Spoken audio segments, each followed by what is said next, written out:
Hello, I'm David Valdés, and today I wanted to talk to you about solving quadratic equations using roots.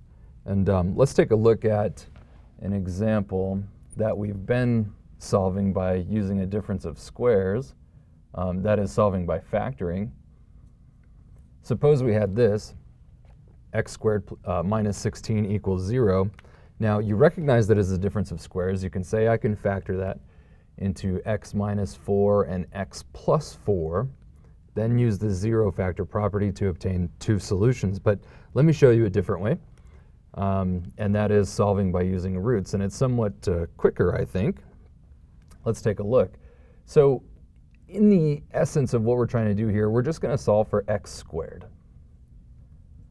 So whatever it is that we're doing, we're solving for that which is squared, and then we're going to take a root. That's really it. So this gives me x squared is equal to 16.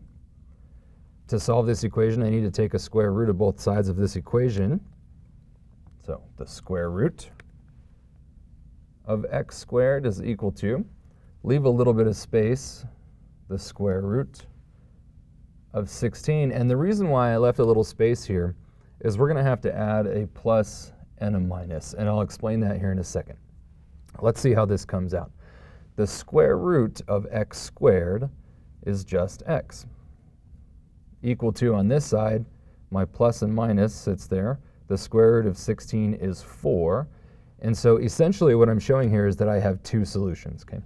It can be written like this, or you'll see it written as x equals negative 4 and positive 4. This is exactly what you would get if you were solving this equation by factoring. The reason why we put the plus and the minus is because we need both the positive and negative case that when squared gives us 16. Remember we talked about that when I was bringing up the roots and talked about it in the root lesson. There are actually two numbers that squared gives us 16. 4 is one of them, but negative 4 times negative 4 is also 16. So when we're solving an equation, we need to be especially careful to give every possible solution. And that's the essence of solving an equation. So with square roots in particular, we need to add this plus and minus thing in front of the root symbol. And that comes because of the fact that when we evaluate square roots, we only use the principal square root, which is by definition the positive case. That means that if we were to evaluate just the root of 16, we get positive 4 only by convention. When we're solving an equation, we want everything that makes that true. So we make sure to include the plus and minus to capture both solutions when solving quadratics. So let me just do a few more examples. Here's another one. I'll put this one in blue. Suppose we had 5x squared equals 125. So again, the game is always going to be the same. The game is solve for that which is squared, take a square root, and then go from there. So in this case, I'm going to isolate the x squared. I should have said that, isolate. Cancel these two guys. This gives me x squared is equal to 25.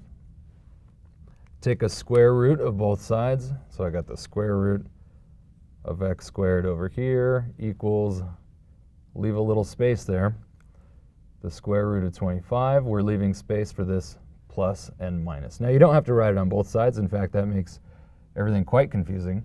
So just apply that to one side, the side where you're obtaining a number. Okay, so then the square root of x squared is x, giving me plus and minus, the square root of 25 is 5. And there are two solutions, positive 5 and negative 5.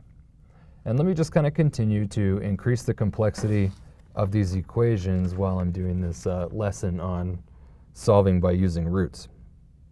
Let me do one more example on this video, and then we'll continue in complexity with future videos. Suppose we had 4 times x minus 3 squared equals 20. I'm using examples where all the numbers are integers and quite nice, but we'll get more complicated as we go. So again, to illustrate the game, I'm solving for that which is squared. So in this case, I'm solving for the binomial squared first. Just like that one, divide both sides by 4 to get rid of this coefficient, in this case, coefficient of the binomial squared. This leaves me with x minus 3 squared is equal to 20 divided by 4 is 5. Take a square root of both sides. Square root of x minus 3 squared equal to, leave a little space, the square root of 5. Apply your plus and minus there. The square root of 5 is nothing special. It's an irrational number. I'm just going to leave it as the square root of 5. It doesn't, what I meant by special is it doesn't come out to a nice integer there. The square root of this binomial squared, the square root of anything squared, gives you that which was being squared, namely x minus 3. How convenient. Equals over here, plus and minus root 5. Now I need to add the 3 to both sides.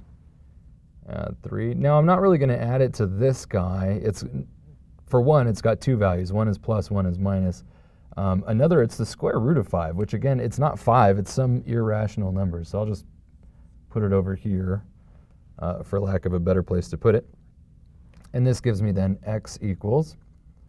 Now typically, usually this number is written first, although some calculators put it on the other side, it doesn't really matter.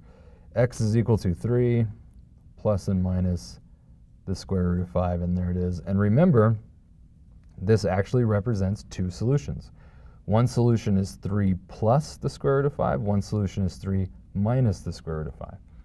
And let's just talk about estimating that for a second without a calculator. Suppose this was the square root of 4, that would be 2.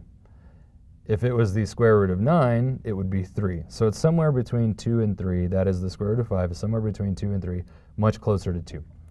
So it's a little bit over 2. So 3 plus a little bit over 2 is a little bit over 5 in the end. 3 minus a little bit over 2 is a little bit less than 1 in the end. So check that estimation on your own by applying the square root of 5 added to 3, and then 3 minus the square root of 5 to get your other one. So stay tuned for the next video. I'm just going to, as I said, increase in complexity the examples for solving quadratic equations using roots.